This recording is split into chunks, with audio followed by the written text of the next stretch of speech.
What is going on, ladies and gentlemen? Welcome to Resident Horror, and today I've got another movie for you.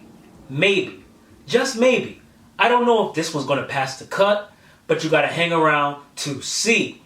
Resident Horror family, be sure to tell a friend, and those that are just joining me for the first time, be sure to hit the subscribe button, the like button, and that notification bell so you don't miss a video. It helps the channel out immensely. And also leave a comment if you like, if you've seen the movie already, if you agree, if you disagree. Let's go to war in the comments. It's all love. Cobweb is a 2023 rated R horror film.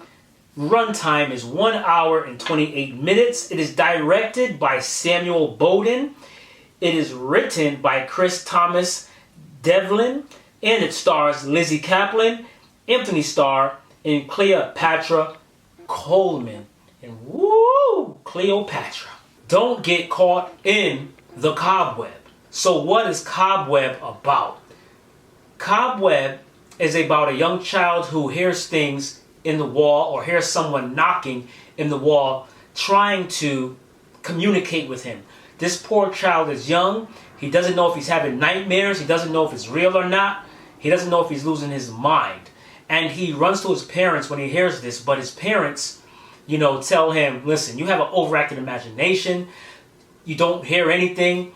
It's nightmares and so forth. Almost as if they're trying to cover up something that they know is going on in the house. But you'll never know. Is this imagination? Is this real? Who knows? And also in this film, the parents come off as being abusive or, just very demented, very strange. You don't really know if they're doing the right thing or the wrong thing. Are they looking out for their son? You never know what's going on until you watch it, and you'll figure that out as well. This thing in the wall wants to befriend the son, or does it really? Is it using the son to do something else? You'll never know unless you watch it. This is one of the movies where I really cannot say too much because it would definitely ruin it for you. This child is also a very lonely child. He's secluded at home. He's not real social. He's getting bullied at school by everyone as well. So it's just a bad situation for the child. And it shines a light on children that are kind of excommunicated or don't fit into society based on the household that they're in, that makes their, the way they deal with people kind of strange, or they just don't know how to deal with people based on their home life. And piggybacking into that, there's a teacher now that finds interest in this boy, who he's at school and he's drawing and painting. So he writes on the painting, "help." So the substitute teacher sees that and is like, whoa, she has to do something. So she goes to the parents' house and confronts or tells the parents about, hey, your son wrote this picture that says help on it.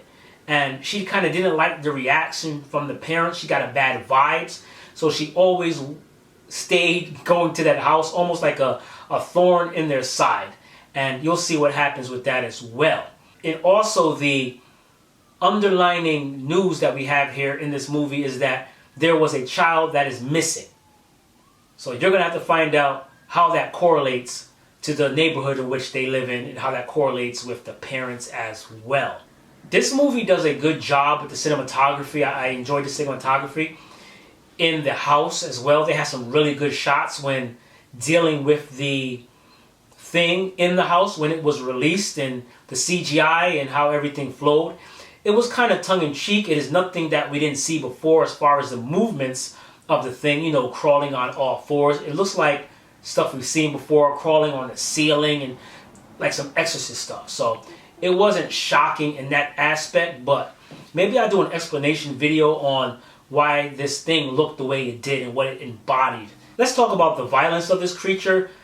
Since it moved into the realm of slasher in the second half, the violence was good, man. They didn't show everything, but you can tell that this thing was just ready and waiting to unleash, man. And heads rolled, and there was some cool deletions, but things that we are familiar with and we've seen before. But All of them were done great. I like the viciousness of this character, very vicious. But there's some questions that I have regarding, like, one, I'll put out there, how did they, you know, make contact with this thing and live? Why couldn't it just escape anytime it wanted to, especially being this violent when certain things were opened? You know, so that's just a question as well. But yeah, the violence was good. The gore was good when it got to slasher status. The CGI didn't ruin it. The CGI was done with some taste, of course. Of course, you could tell at points where it was CGI, but it wasn't distasteful. You know, it didn't turn you off. Sometimes CGI can really turn you off. It looked too fake, but it was cool. The sound was serviceable, just like when I say when you're streaming, you don't get the best quality sound. But the sound did what it was supposed to do. It puts you in the mood, in the atmosphere, in the house, and it was very clear, very vibrant, man. I think it was 5.1 sound. So I watched this on Hulu, and you can also purchase this on streaming on Prime. This movie, Cobweb, gets the Resident Horror stamp of approval. This film, it could be a hit or miss for some people, because this is one of those films where you have to, you know, figure it out for yourself almost. They give you little bits and pieces, and then after that it's up to your interpretation of what happened after the events. So that's the good thing about this film, that it leaves it up to your interpretation to finish this film how you wish to finish it. But I think there's some flagship things in there that are solid as well, that are just that. And they give a backstory a little bit on the entity, but not too much. So that can be a negative or a positive for those that like these type of films where they're not so, you know, locked in and closed, and they don't lead you or grab your hand and lead you step by step. They kind of leave it up to your interpretation. I didn't mind it. I watched it literally 3 times, and I enjoyed each watch, and I always seen something different. Tip: pay attention to the pictures on the wall and read the books. See exactly what's going on with the wallpaper and so forth. You get a lot of information just from that. Some films don't have to be this great, grand masterpiece, especially with horror. I like to tell people a lot, horror films don't have to be masterpieces. There's tears to horror. There's tears to this thing. So this is a good popcorn watch. A lot of people, or it seemed like a lot of people, were upset at the ending. It kind of went from this psychological thriller horror, atmospheric horror, to a slasher.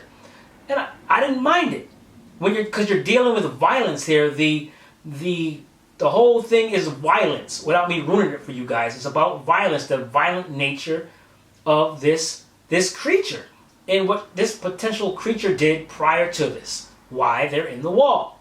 You see what I'm saying? So it fit. If they made it a little longer, added a backstory, now we see why this thing looks the way it looks, why it's doing what it's doing. It really shines when dealing with the atmosphere and the thrill and what's going to happen and what is in the wall when it's dealing with that. When it moves to slasher status, it becomes common ground like any other slasher. But hey, if you're going to slash, you're going to slash. How fancy can we get with it? But it's the style in which it's done.